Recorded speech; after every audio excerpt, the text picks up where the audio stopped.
Hello YouTube. I wanted to make a quick video because I had a problem finding a video and I want to contribute to the community of people who take their time and put things on YouTube. So first I'm going to apologize for the brevity and the shortness of this video, but I'll try to hit some major points. First I start out with, for changing the fuel pump, a Haynes repair manual. Just to let you know, I took it to a shop and the shop quoted me $1,100. Another shop would let me buy my own part and still quoted me like $300 in labor.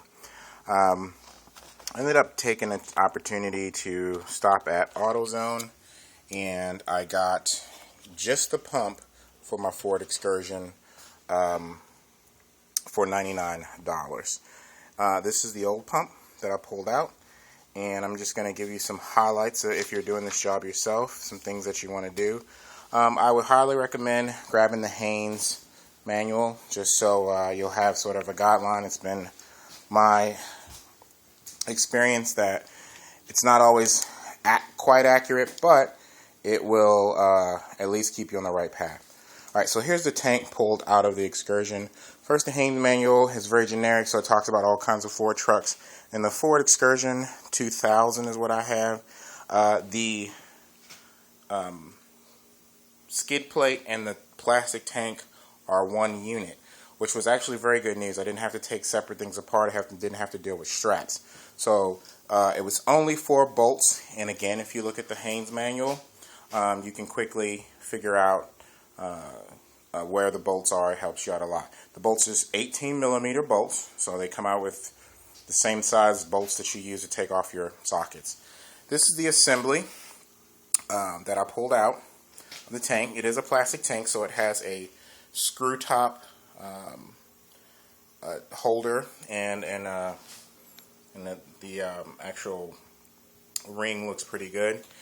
It sits down inside of a, I don't know if you can see that very well, but it sits down inside of a little column there that these 2 clips on the side here and here clip into, and there are 5 screws, 2 holding the pump. Sorry, you can see this without the light. 2 holding the pump and 3 that hold the actual top of the pump on. So your pump actually slides down inside of there. The top of the power part of the pump is exposed. And then there's 2 screws that hold the actual hose assembly to, you can see the 2 screws there where they go to the top of the pump. Really good news about pulling this down. One of the things in the Haynes manual, it tells you to take off the driver's side wheel fender well strap to get these 2 fill hoses loose. I suggest you do that. It was actually much easier with that pulled out of the way. I invested in some tools at Harbor Freight. The 1/2-inch fuel line removal tool. Basically goes around these guys like so. Let me see if I can quickly do this. Apologize for the camera work. And pushes up under there to open the clips up to pull out the hoses. This connection is way up, connected to the top of the frame with a plastic clip. I actually popped that clip loose. I'm probably going to zip tie it back. And this connection for just basically venting and pressure on the tank. So you got 1, 2, 3, 4, 5, 6 things to disconnect. Another really good piece of good news is it talks about lowering gently, and you see people online talking about lowering it a little bit gently so that you can not pull any hoses or anything. Luckily, Ford was awesome in this situation. The hoses and lines have plenty of length. So if you didn't disconnect your 4 bolts, 1, 2 in the front, 3, 4 in the back, right behind the bumper.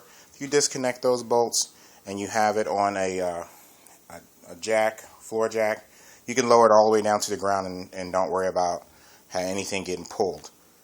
But number one, In the Haynes manual, it tells you to disconnect these hoses. You can see how short these hoses are, the fill hoses. Disconnect the hoses before you lower it. This is the only thing. 4 bolts, 2 hoses. 4 bolts, 2 hoses. You disconnect the 4 bolts and 2 hoses, you can lower the entire tank assembly to the ground, and that allows you to disconnect everything at the top, which makes it really easy.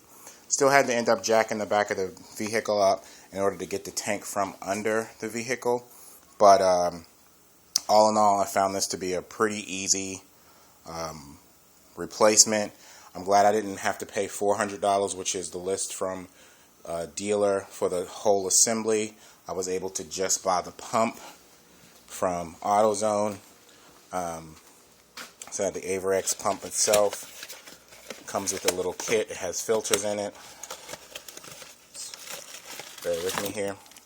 So I always like to take things apart and then go to the auto parts store with my part. So that's the part. There are, like I said, a bag full of filters, hoses, the little black stand, and some directions on what to change. So like I said, this went from, for me, a $1,100 install down to a $99, and I've been working on it for probably about 4 hours or so. So I'm hoping this all helps you with disassembly and gives you the confidence to get your job done yourself. And thank you for listening.